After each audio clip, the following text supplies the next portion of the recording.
What's up, y'all? It's your girl, Dr. Nina. And look, I realize that as I enter into new spaces and transition into new places, it's important that I report to y'all and let you know some of the things that I'm learning, because I've been engaged a whole full year, a little bit over a year. And within a week, I will be a whole missus. By the time this video drop, I will be a missus. That's crazy. But I feel like I've learned so much about what it means in my definition and in my relationships definition of coming together as a unit, what that looks like and what I've learned during this time in order to protect and to grow my relationship. I also want to get at the head of the whole idea of I've been single my whole life. Single is a dollar bill, and honey, been happy just like that. Done lived a great life single, but I can fully step into the glow of being a missus and a wife, because now I have done the things that I would like to do as a single woman. And I don't think these are things people teach. I don't think these things people always readily talk about. And I ain't talking about the manosphere. No, we're talking about the real definitions on good wives, good husbands, and what that means and what it looks like and how it fits into today's world. So I also want to hear from y'all. Let me know some of the people out there that are happily single, happily dating, engaged, also, not so happy with that. Maybe moving into the marriage land, have been married for years, divorced. I want to hear from all of y'all. What are some of the best things you've learned over these experiences and the things that you've been through? And also make sure that you check out the description box for all items that I mentioned in my Amazon shop. Shop that thing. It's amazing for you. Also make sure that you join my free text community. The reason why is because you find out about my master classes, any special guests, anytime I go live on Amazon, Instagram, Facebook, Twitter, and now I'm on Spotify too, honey. And make sure that you click like on this video. Absolutely free, don't cost you nothing, but it keeps me in your algorithm and it helps us out over here. Let's get into this video. Now, this love isn't just going to grow our new love and new marriage.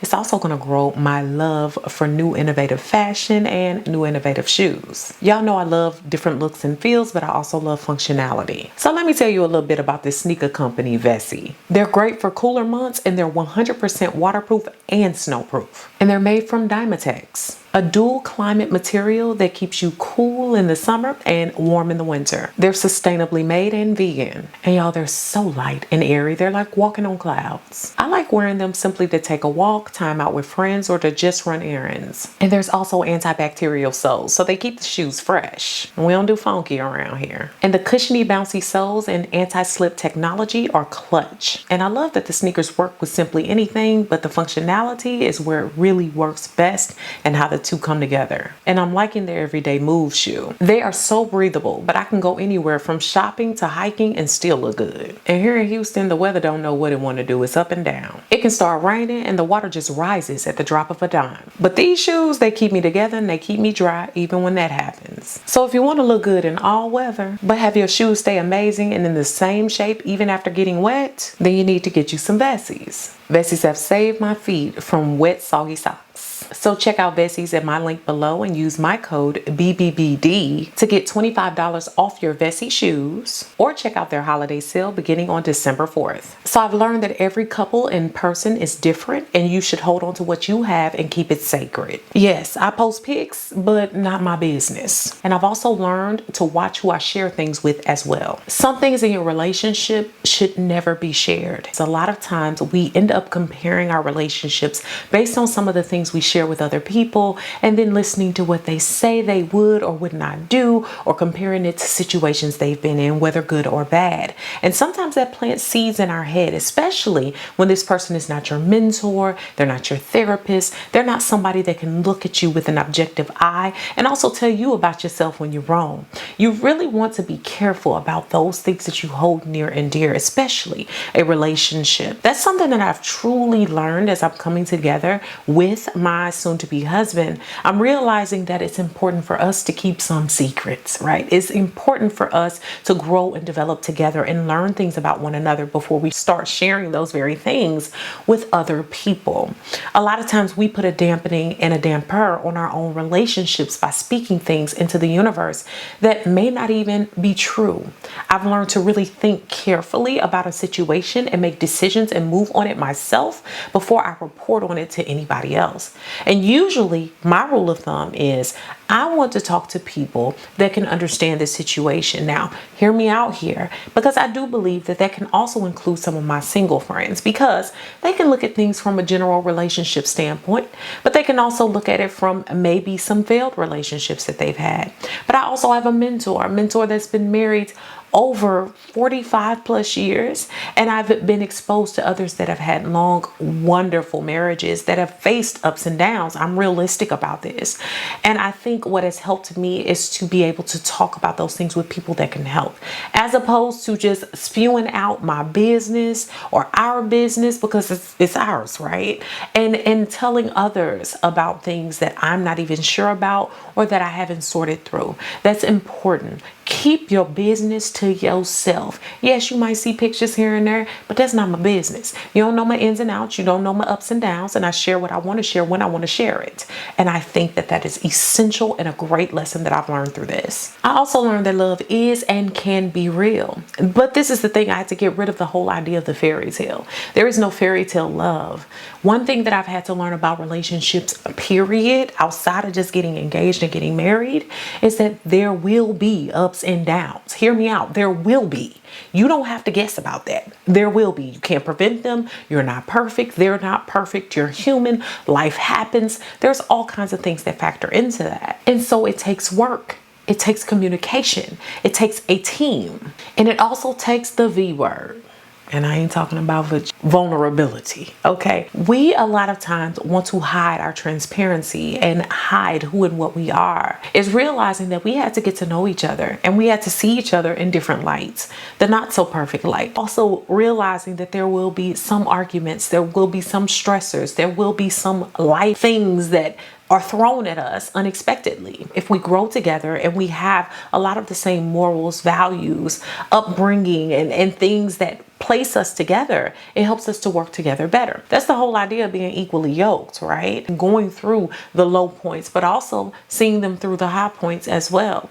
And also being able to listen, to sacrifice, to engage, and be able to discuss different things. I've learned so much from this process in terms of that, and expecting that times will get rough at times. But when you love each other, it makes it all the more sweet. So when you work through them and you work together and keep folks out your business.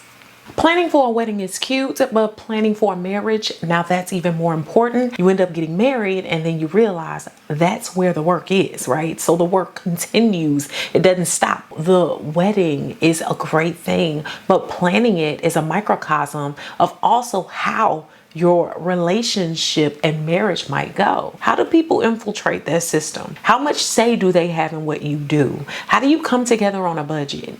How do you consider what the future will look like? How do you put together a plan and execute it?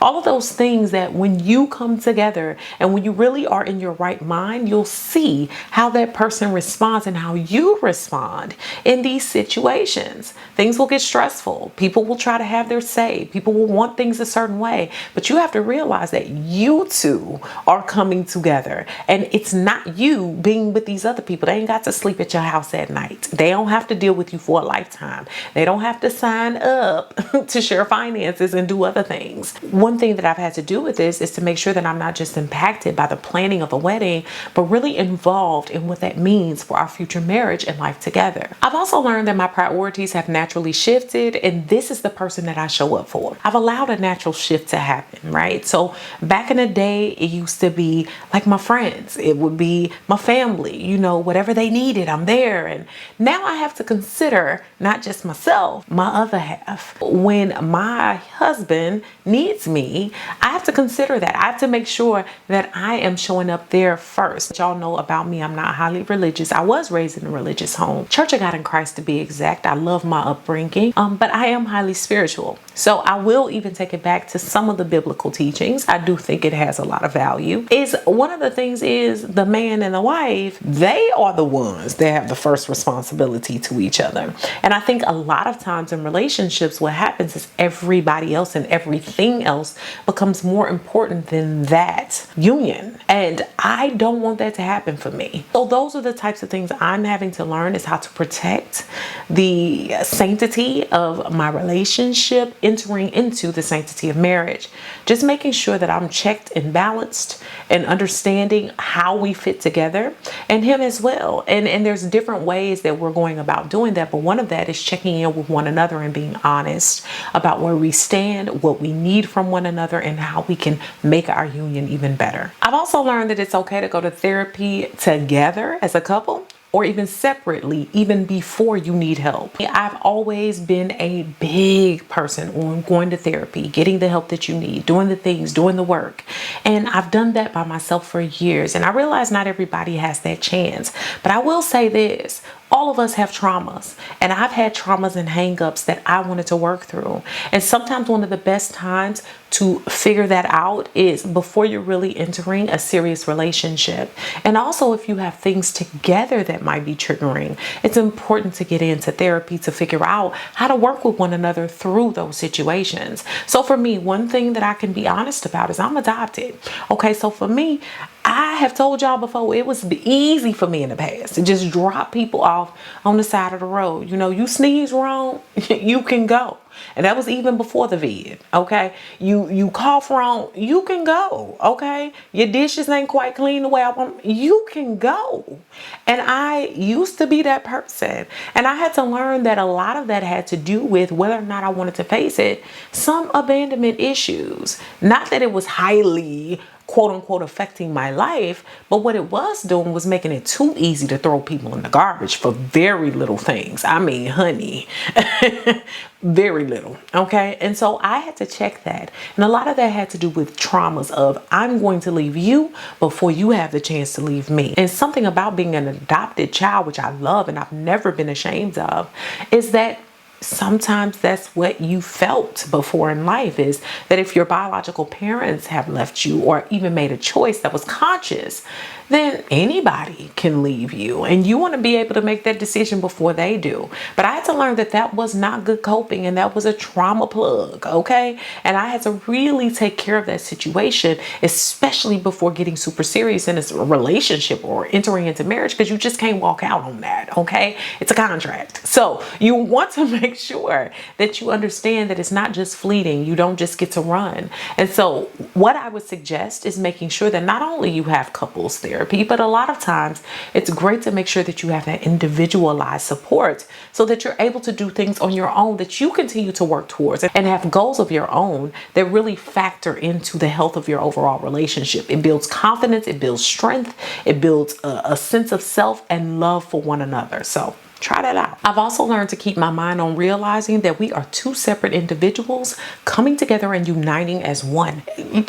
Yeah, I came in this world by myself. Do you hear me? So sometimes it's very difficult to try and envision making decisions with someone else, considering them and the things that you do. But that's what you do. That's what this is about. And I've had to grow up in many ways when it comes to that. And I can be honest about that. Yes, I'm great. I'm very talented, very career driven, very life driven, very much a good friend, a good daughter, all of those things. But being a soon to be and within a week a wife, and also having had been a fiance for so long, I realized that sometimes it's easy to forget about thinking about the needs of someone else, even when you want something your way. I've gotten a lot better about even scriptedly making sure that I check in with my other half and making sure that they understand the decisions and the moves, and that I'm consulting with them and having them make some decisions, make a lot of those decisions, and come up with ideas and plans, and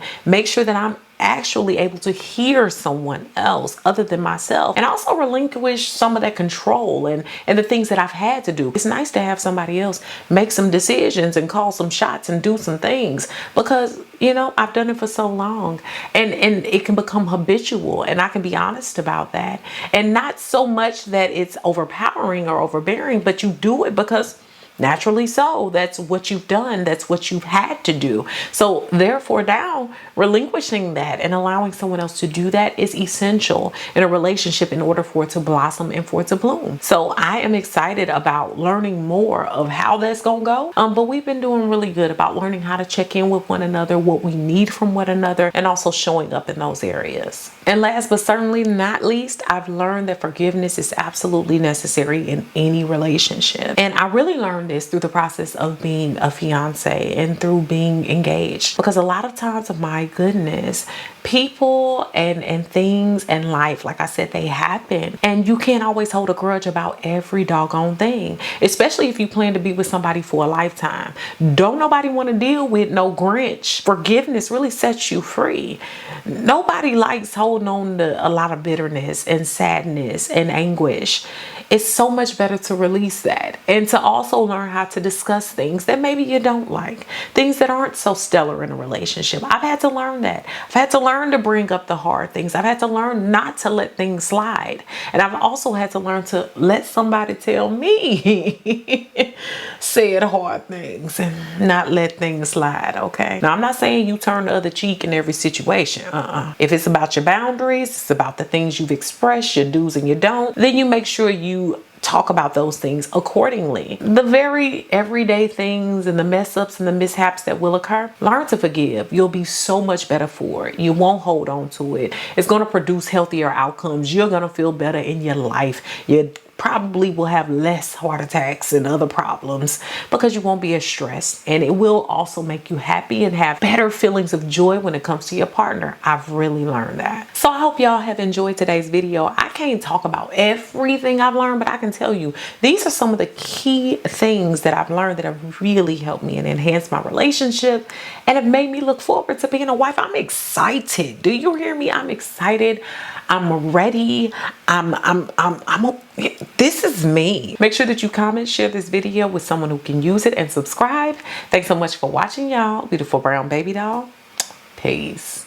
Check the links in the description for my free new Dr. Nina's Mentorship Facebook group, which is a group of like-minded individuals looking to progress, grow, and support one another along the way. The Now That's Life podcast is about to go into season 2, so I suggest you go ahead and subscribe to the podcast on all your major podcasting platforms. All descriptions and links for that and my free supernatural video course are found below. Thanks so much for all the love and support over on my new website. If you haven't already, go ahead and check it out and join me for new ways to interact with me, giveaways and prizes, weekly emails, as well as my free 8-day supernatural video course, which is free when you sign up.